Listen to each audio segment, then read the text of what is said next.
ओम नमो भगवते वासुदेवाय नमः। ओम नमः शिवाय।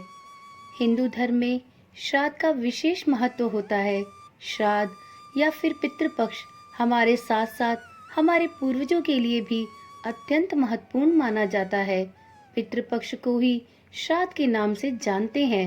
इस पक्ष में अपने पूर्वजों और पितरों की शांति के लिए श्राद्ध कर्म एवं पिंडदान किए जाते हैं। कहा जाता है कि श्राद्ध पक्ष या पितृपक्ष में अपने पूर्वजों एवं पितरों का पिंडदान करने से उनकी आत्मा को शांति मिलती है तथा उन्हें मोक्ष की प्राप्ति होती है। श्राद्ध शब्द श्रद्धा से बना है। माना जाता है कि पितृपक्ष में अपने पूर्वजों को तर्पण देने से उनकी आत्मा को शांति मिलती है और पितृपक्ष में हमारे पूर्वज धरती पर आते हैं। इसलिए इस महीने में दान पुण्य करने से एवं पूजा अर्चना करने से पितृ प्रसन्न होकर हमें आशीर्वाद देते हैं। हिंदू धर्म में ऐसी मान्यता है कि अगर पितरों का श्राद्ध नहीं किया जाए तो उन्हें मोक्ष की प्राप्ति नहीं होती। श्राद्ध क्यों किया जाता है, ये जानने के बाद अब जानते हैं कि श्राद्ध की शुरुआत कैसे हुई। श्राद्ध की शुरुआत कैसे हुई, श्राद्ध की परंपरा किसने शुरू की एवं श्राद्ध का इतिहास क्या है, इसके विषय में विद्वानों में अनेक मतभेद हैं। अगर हम बात करें कि श्राद्ध की शुरुआत कहाँ से हुई तो श्राद्ध का प्रारंभिक वर्णन महाभारत काल के समय में मिलता है। श्राद्ध का वर्णन महाभारत के अनुशासन पर्व में मिलता है। महाभारत के अनुशासन पर्व में युधिष्ठिर एवं भीष्म पितामह के श्राद्ध के विषय में की गई संवाद का वर्णन मिलता है। महाभारत में भीष्म पितामह ने युधिष्ठिर को भी श्राद्ध के विषय में बताया था।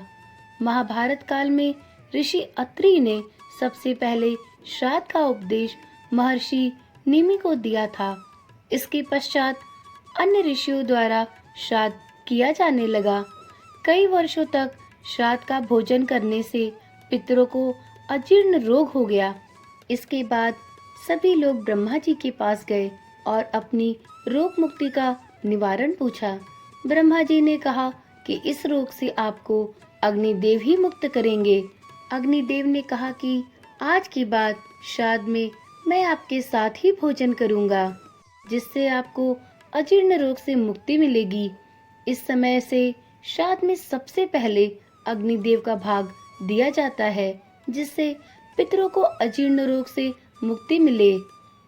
महाभारत के युद्ध के बाद पांडवों ने भी सभी कौरवों का श्राद्ध किया था, क्योंकि महाभारत के युद्ध के बाद अपने सभी भाइयों की हत्या करने के बाद पांडवों को इस बात की बहुत ग्लानि थी। इसलिए पांडवों ने कौरवों का न केवल अंतिम संस्कार किया बल्कि उसके बाद उनका श्राद्ध भी किया। इसके बाद भगवान श्री कृष्ण ने पांडवों को कर्ण का श्राद्ध करने को भी कहा था। मार्कंडेय पुराण में भी श्राद्ध से जुड़ी एक कथा का वर्णन मिलता है। इस कथा के अनुसार एक ब्रह्मचारी साधक था। वह वेदों के अनुसार साधना कर रहा था। जब उसकी आयु 40 वर्ष हुई तो उसे अपने 4 पूर्वज जो अब पितृ बन चुके थे वे दिखाई दिए, जो कि कष्ट भोग रहे थे। पितरों ने उस ब्राह्मण से कहा कि हम यहाँ कष्ट भोग रहे हैं और तुम श्राद्ध की तिथि निकालकर हमारा श्राद्ध करो, तभी हमें मोक्ष की प्राप्ति होगी। भगवान राम ने भी दशरथ का श्राद्ध किया था। श्राद्ध की परंपरा वैदिक समय से ही चली आ रही है। भगवान राम ने अपने पिता दशरथ की मृत्यु के बाद उनका श्राद्ध कर्म किया था, जिसका उल्लेख रामायण में मिलता है। इसका अर्थ है कि महाभारत से पहले से श्राद्ध की परंपरा चली आ रही है। आशा करती हूँ श्राद्ध से संबंधित यह जानकारी आप सभी को पसंद आई होगी। कृपया इस चैनल को सब्सक्राइब करें और अपना ढेर सारा स्नेह दें। चलिए फिर मिलते हैं अगली वीडियो में। तब तक के लिए ओम नमः शिवाय। राधे राधे।